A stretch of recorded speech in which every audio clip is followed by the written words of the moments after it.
apa sih sebenarnya coaching dan konseling?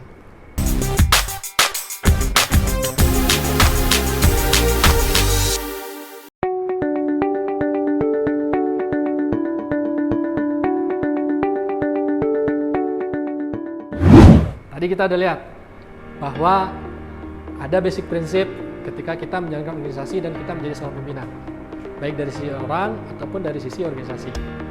Kemudian setiap unit individu itu memiliki hal yang berbeda. Organisasi pun berharap orang yang tepat, posisi yang tepat, dan performance itu juga tepat.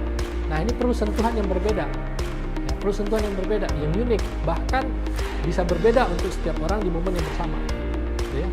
Orang yang berbeda di momen yang sama bahkan bisa menghasilkan hal yang berbeda. Nah, inilah proses coaching. Nah, dan kita juga sudah lihat bagaimana concern to people itu penting.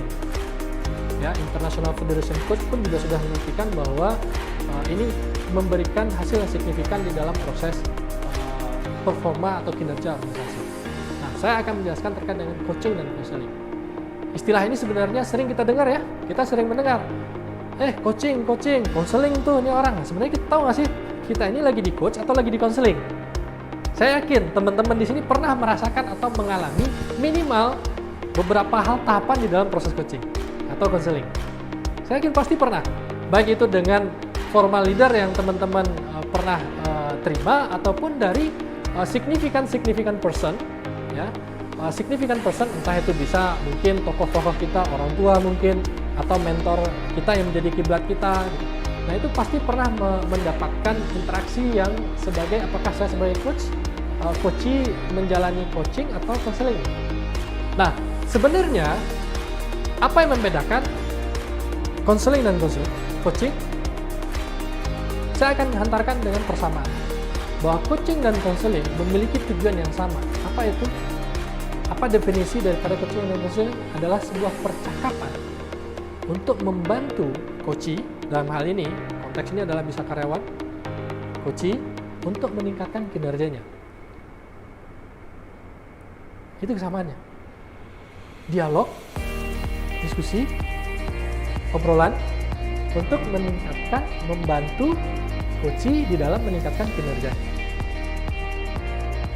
So, kalau gitu apa yang membedakan Mas Hendro?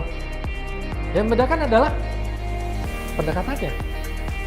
Kita lihat bahwa coaching, pendekatannya adalah proses membantu meningkatkan pengetahuan dan keterampilan yang diperlukan untuk meningkatkan kinerja. Artinya apa? Lebih kepada pekerjaannya. Fungsi utamanya dia. Melihatnya adalah lebih kepada bendanya, unit bendanya. Sementara counseling ini adalah sebuah proses membantu ya, tadi ya, membantu si coachee untuk meningkatkan kinerjanya dalam hal apa? Tadi mengenali dan menemukan solusi dari masalah pribadi. Nah, ini saya garis besar, saya garis bawahi.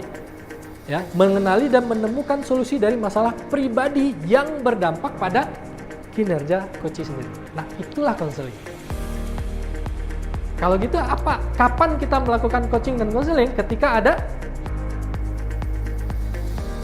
perihal kinerja yang perlu kita capai.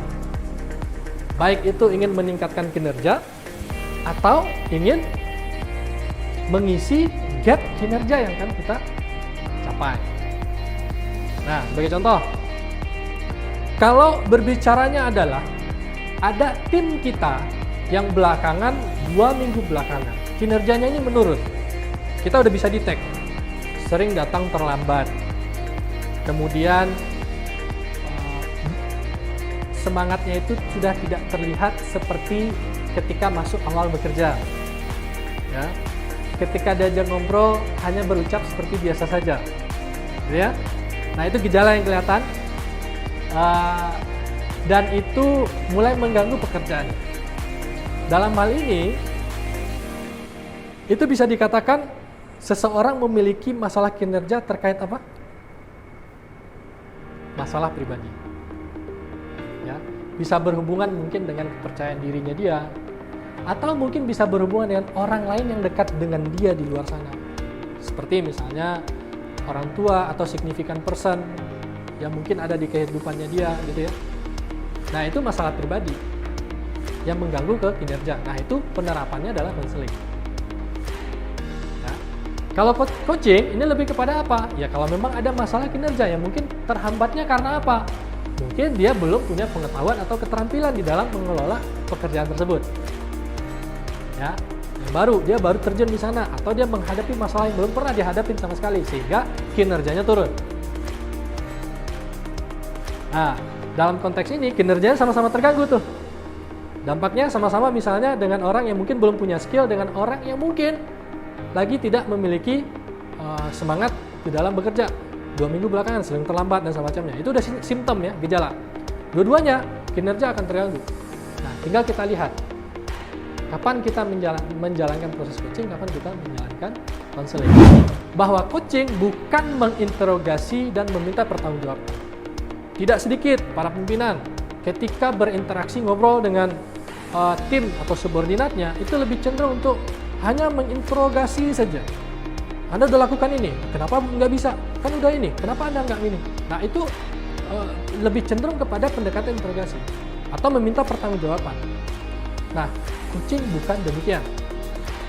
Coaching adalah pemberian, juga bukan pemberian solusi singkat sepihak siap saji. Ini juga bukan.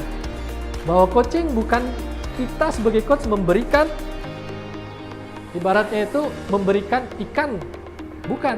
Tapi kita memberikan kail agar coaching mendapatkan ikan. Jadi bukan solusi singkat sepihak siap saji. Yang ada kalau kita hanya memberikan ikan, dia tidak akan berkembang. Ya, coaching juga bukan mengambil alih masalah orang lain. Bukan, coaching bukan berarti kita mengambil alih juga pekerjaan orang lain. Kalau sudah mengambil alih pekerjaan orang lain, itu namanya ya sudah take over. Kita mengambil peran sebagai take over sebuah pekerjaan dulu. Nah, dalam hal ini, dalam organisasi, coaching harusnya memberdayakan coachee di dalam menunjukkan kinerjanya.